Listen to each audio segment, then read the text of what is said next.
শাসন থানায় missing diary ছিল, এক যুবক নিখোঁজ হয়ে গিয়েছেন। সেই যুবকের দেহ উদ্ধার হলো ভেড়ি থেকে। কি জানা যাচ্ছে, আমার সঙ্গে জিয়াউল রয়েছেন এই বিষয়ে।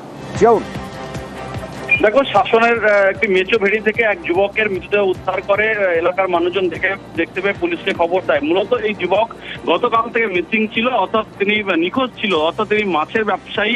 সকালে মাছ কিনে যখন ব্যবসা করার জন্য বেরিয়েছিলেন, সেই সময় থেকেই নিখোঁজ হয়ে যায়। তারপরে দিনভর খোঁজাখুঁজি, রাতেও খোঁজাখুঁজি, তারপরে শাসন থানায় লিখিত অভিযোগ দায়ের করে পরিবারের পক্ষ থেকে। আজকে সকালে অর্থাৎ বাড়ি থেকে প্রায় 2 কিলোমিটার দূরে একটি মেচো ভেড়িতে, অর্থাৎ সেখানে সাইকেল নিয়ে সেখানে পড়েছিল, এমনটাই দেখেছেন এলাকার মানুষ বা প্রত্যক্ষদর্শীরা। মূলত কি কারণে এই মৃত্যু এখনো পর্যন্ত স্পষ্ট না হলেও এলাকার মানুষজন বলছেন যে মৃতের সঙ্গে রয়েছে একটি সাইকেল, ফলে তিনি হুড়মুড়িয়ে সম্ভব জলে পড়ে এবং সেখান থেকে তার মৃত্যু, এমনটাও কিন্তু মনে করা হচ্ছে। কিন্তু কি কারণে এই মৃত্যু এখনো পর্যন্ত স্পষ্ট নয়। ইতিমধ্যে পুলিশ উদ্ধার করে তদন্ত শুরু করেছে, কিন্তু এলাকার মানুষ বা তার পরিবারের দাবি যে তার কোনো শত্রুতা ছিল না, কিন্তু কি উদ্দেশ্যে এই মৃত্যু জলে পড়ে রয়েছে সবটাই বন্ধ করে দিচ্ছে শাসন থানার পুলিশ। অতন্য ধন্যবাদ। ও নিজের থেকে 8-10 কেজি মাছ কিনেছে, কিনে নিয়ে বললো আমি পাড়ায় গিয়ে বেচবো বলে ওর আব্বার বলে চলে এসছে। ওর আব্বা আড়তে ছিল। তারপর ওই সকালটা কাল সন্ধ্যেবেলা আবার খোঁজাখুঁজি হলো, খানিকটা পেলাম না। ওর আব্বা আবার থানায় গিয়েছিল, মিটিং ডায়েরি মনে হয় করেছে। আজকে সকালবেলা আমি বাড়িতে আছি, আমার ওই ভেড়ির লোকই ফোন করেছে, ওরা আড়তে ছিল, ওরা কালকেও জাল টেনেছে। সকালবেলা ফোন করলো, বলে এই ব্যাপার একটু গিয়ে দেখো তিনি। তারপর আমি বাড়ির থেকে এসে দেখলাম এখানে সাইকেল নিয়ে উল্টে পড়ে আছে। আমার ছেলে আমার কাছে বলছে যে আমার 2টা মাছ দাও, আমি বাসা করবো। তখন আমি 8 কেজি রুই মাছ দিই। যত বেলা যায় তত আমি ফোন করি। যখন পাই না, থানায় গেছিলেন? হ্যাঁ, থানায় গিয়েছিলাম। আজকে সকালে ওরা জাল টেনেছি আমার এই ভেড়িতে, আর আমার ভাইপো ছিল। ওর কাছে হঠাৎ গ্রামের একটা ছেলে, বাগান বাড়ি, সে ফোন করেছে। ফোন করে বলছি এখানে একটা সাইকেল দেখা যাচ্ছে। যখনই বলেছে তখন আমার সন্দেহ আছে। তখন আমি ওনার বলছি চলো দেখি, তাড়াতাড়ি যাই। এসে দেখি আমার আলিপুরদুয়ার 1 নম্বর ব্লকের চকোয়াখাতি পঞ্চায়েত।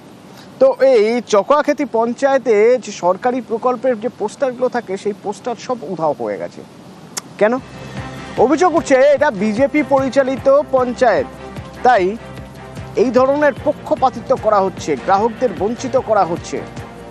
রাজকুমার রয়েছে সরাসরি আমার সঙ্গে। রাজকুমার, অভিযোগের ভিত্তি কি?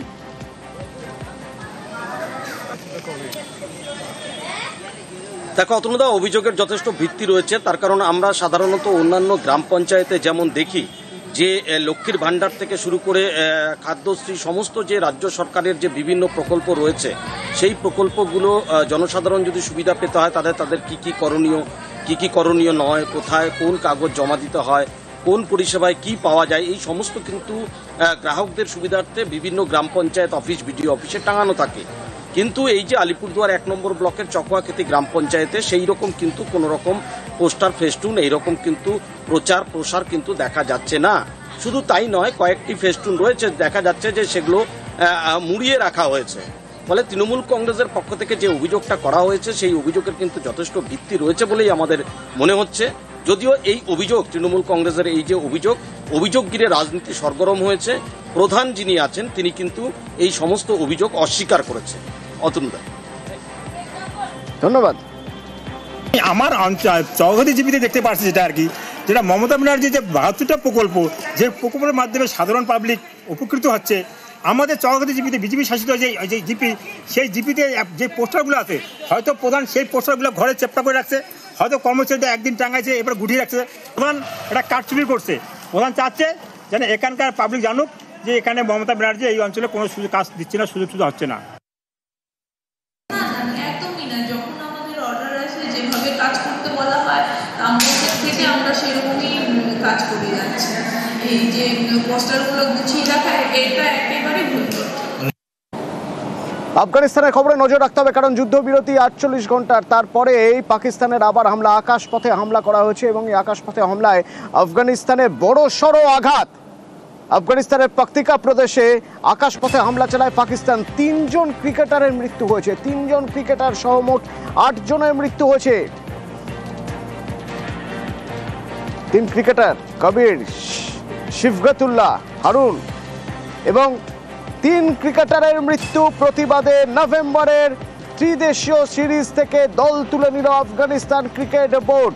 আরো জানবো এই বিষয়ে, আমার সঙ্গে পারাদীপ রয়েছেন ফোনে। পারাদীপ, দেখো তো, যেমনটা তুমি বলছিলে যে একদিকে যখন যুদ্ধবিরতি চলছিল, সেই যুদ্ধবিরতি লঙ্ঘন করে এমন সময় এই হামলা বা এয়ার স্ট্রাইক করা হয়েছে যখন দোহাতে দুই দেশের কূটনৈতিক ব্যক্তিরা, দুই দেশের প্রতিনিধি দল তারা মিলিত হবেন। এবং এই যে ঘটনা ঘটেছে সেই ঘটনার পরিপ্রেক্ষিতে তোমায় জানিয়ে রাখি যে আন্তর্জাতিক ক্রিকেটে আবারও তার রেস পড়লো।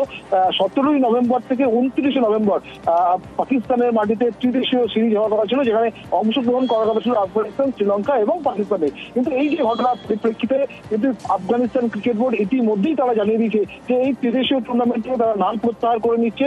এবং শুধু তাই নয়, এই ঘটনা যে ক্রিকেটের পরিপন্থী, ক্রিকেটের জন্য একটা শোকের ছায়া নিয়েছে, সেটাও কিন্তু আফগানিস্তান ক্রিকেট বোর্ড থেকে জানানো হয়েছে। তবে এর পরেই কিন্তু আমরা যেটা দেখেছি যে পাকিস্তান ক্রিকেট বোর্ডের যিনি চেয়ারম্যান নাকভি, মাহসিন নাকভি, তিনি কিন্তু জানিয়ে দিয়েছেন যে বিকল্প এই আফগানিস্তান নাম প্রত্যাহার করে নিচ্ছে, তার একটা বিকল্প চিন্তা ভাবনা পাকিস্তান ক্রিকেট বোর্ড করছে এবং অদূর ভবিষ্যতে খুব তাড়াতাড়ি পিসিবি এবং আইসিসি মিলে একটা সিদ্ধান্তে আসবে যে আফগানিস্তানের পরিবর্তে কোন দেশকে তারা এই ত্রিদেশীয় টুর্নামেন্টে জায়গা দেবে বা সুযোগ করে দেবে, সেই বিষয়েও কিন্তু আমাদের নজর থাকবে। অতনু, নক্কারজনক ঘটনা, নিঃসন্দেহে নক্কারজনক ঘটনা। একটি দেশের 3 জন ক্রিকেটার মারা যাচ্ছেন, যে দেশ এই হামলা চালিয়েছে সেই দেশের সঙ্গে আর কি করেই বা খেলা যায়।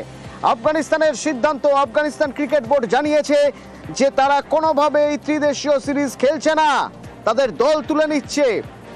পাকিস্তানের সঙ্গে শ্রীলঙ্কা এবং আফগানিস্তানের খেলার কথা ছিল, এবার পাকিস্তান আর শ্রীলঙ্কার সঙ্গে 3 নম্বর দল কারা হবে, পাক ক্রিকেট বোর্ড কাদেরকে তাদের এই টুর্নামেন্টে আনতে পারে সেটা সময় বলবে। তবে আফগানিস্তান ফুঁসছে।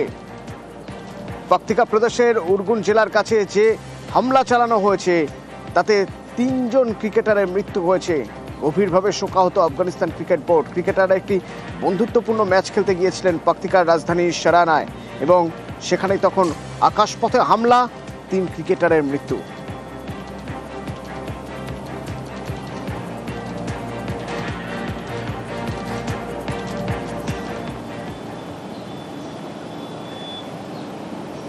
এ যেন বহু চর্চিত সিনেমার একেবারে আঁখো দেখি হাল। চোখের সামনে দাউ দাউ করে জ্বলছে ট্রেন চলছে, যখন ট্রেনে আগুন ধরে গেল, 3টে কামরায় আগুন ধরে গেছে, সঙ্গে সঙ্গে চালক থামালেন। পাঞ্জাবের ঘটনা, পাঞ্জাবের এই ট্রেনটি সিরহিল স্টেশনের কাছে আগুন লেগে যায়। অমৃতসর থেকে সহরসা যাচ্ছিল গরিব রাথ এক্সপ্রেস। ধোঁয়া বেরোতে দেখেই ট্রেন থামিয়ে দেন চালকরা, দ্রুত যাত্রীদের নিচে নামিয়ে নেওয়া হয়। 3টি কোচ ক্ষতিগ্রস্ত হয়েছে ট্রেনের, কিন্তু কিভাবে আগুন লেগেছে এখনো জানা যায়নি।